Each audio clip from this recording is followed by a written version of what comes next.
Hey Zen fam, it's me. Well, of course it's me, you see me. Right, fairly serious video today. No, I wasn't actually thinking I was going to be making one, but here we are. Scottish YouTuber. I actually have Scottish gaming news. How do you think about that then? Right, been waiting to make this video since about 2 o'clock when I got my lunch break, and I read this article on The National. I came across it through Facebook and signed up to The National so I could read this article and bring it to you guys.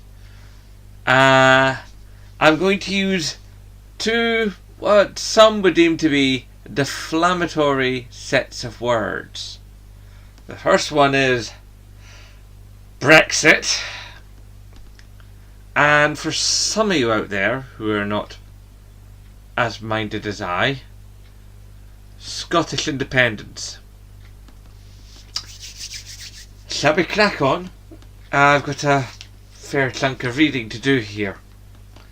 Right, so in the National, at the so from several hours ago now, Brexit could damage Scotland's video game industry.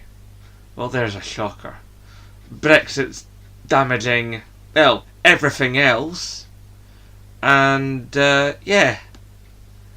So it's not a shock that it's going to damage our gaming industry that we have up here. Right then. The video game industry in Scotland could be negatively impacted by post-Brexit immigration policy, it has been suggested.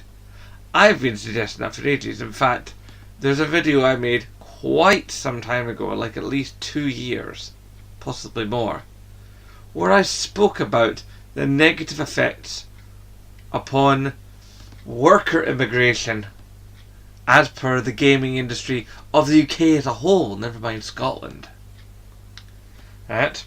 On Tuesday, Westminster Digital Culture, Media and Sport Committee travelled to Dundee, a world-leading city for games development, following concerns that our proposal to introduce a 30,000 salary threshold for workers from outside of the UK can make it more difficult to recruit and retain staff. Colin Anderson, Earthbound Games commercial director, told MPs, while the video game industry in the UK has been incredibly successful, it is not something it inherently deserves and is coveted by many other countries around the world. Anderson added, having access to the widest talent pool available would be the preferred option for video game companies. He said, I've certainly had problems in the past with staff who were on lower salaries but performing integral parts of the operation. Generally, it's the people who are in the operational parts. It's the people who are running the office. It's the people who are running the infrastructure around the game development. Those salaries can be below those thresholds that have been set and can certainly cause issues. That's a direct quote. He added, it's a political decision that has to be taken and we will have to run with whatever is decided, and obviously we would do that. But given the choice, we would like to be able to choose from the widest talent pool within the least friction possible, which is what we believe we have now. Keely Bunting, senior designer at Outplay, said the threshold could have differing impacts depending on the location of the studios throughout the country. She said within game studio, you have a variety of different departments and a variety of different seniorities, so there's going to be a wide range of salaries. There's also the fact that people who live in a city with a high cost of living are going to be paid more than people who are living in a smaller city with a smaller cost of living. So that could have a potential to be more harmful for studios that are in smaller cities with lower costs of living. Timelia Talbot of Women in Gaming in Scotland and Indian programmer at Rockstar North, well come on, Rockstar North, right? Said the retainment could be put stresses on the newer companies. She said the games industry is very dynamic and there's lots of new companies, student upstarts and all that sort of thing, and to have that sort of requirement universally applied would, I think, very much put a stress on any of the upstarts and prevent innovation. And I think the negative impacts they would have a negative impact across the board. Because of the uncertainty that we've been talking about, companies might decide that they're going to hire from talent pools that they know they can rely on, even though they might realise it's going to hurt their creativity in the long term. Tony Gowland, Ant Workshop founder, said the changes could make it more challenging to attract students to Scottish universities, where they often recruit from by the video games industry. He said graduate jobs are some of the lowest paying, so you would find potentially that it would make it somewhere like arbitrary less attractive to foreign students, because if you leave university and you can't get a job in Dundee company because you're not allowed to stay because you're not earning enough, then I think it would really impact the attractiveness of a lot of the educational establishments in the country. So this is impacting education as well, basically. Okay? Carolyn added, I think a lot of native talent, but there's plenty of people who would come to the UK because people want to work in the UK games industry. So obviously things would affect the freedom of movement and potentially throwing a span of the works of terms of recruitment. That's all it seems to give me. I'm sure there's more article, but it's not seeming to come up. But see, this is the whole thing, right? We in Scotland voted overwhelmingly not to leave the EU.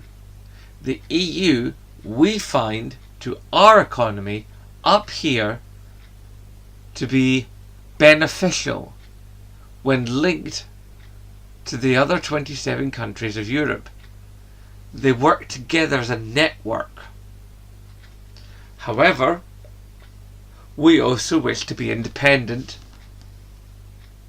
from the Westminster system. We wish to secede from the Union.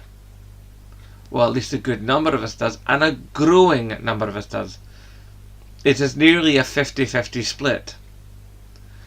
And there have been times where it's been higher, there's times where it's been lower. Unofficially. But here's the thing.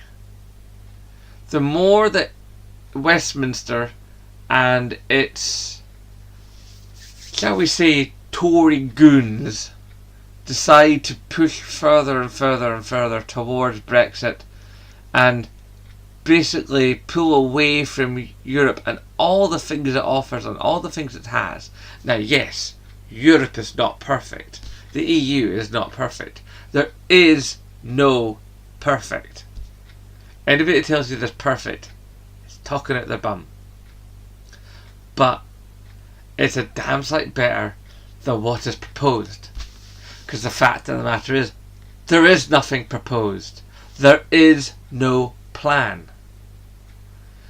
I mean, Theresa May herself has come out and said, no deal is better than a bad deal.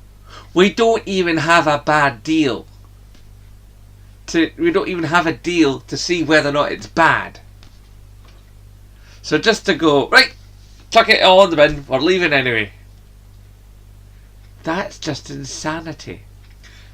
let me lay it on the line for you, okay? For some of you people who are in the middle and don't understand the whole Brexit thing.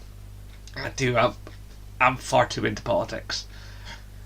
I had a really scary modern studies teacher. I deeply love politics. I follow it all. American politics, Australian politics. I find it all fascinating. Anyway. Basically, right, a lot of people, when they voted, those people that did come out and vote for Brexit to be a thing, okay, they all voted for different things, different reasons. Because when Brexit was laid out, it would just be, oh, we'll do this, and we'll do that, and we'll do the other as well. But there was nothing concrete laid out. There was nothing said in stone, this is what it is, this is what we'll get, and this is how we'll get it. It was all left up in the air. That's how we've managed to have it come, to votes on no confidence in the House of Commons, how it's gotten extended and then extended again, and now it's in the case where it's coming at the end of October. Okay? This nonsense is stretched to the end of October.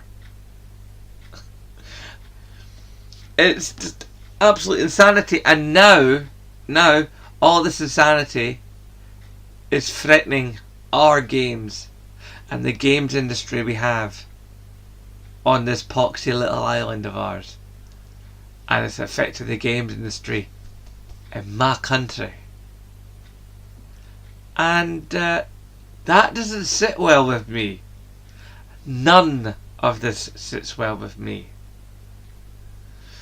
So I just thought I'd bring you that little article and let you know what kind of craziness is coming down the road. And it ain't good. It really, really, really isn't good.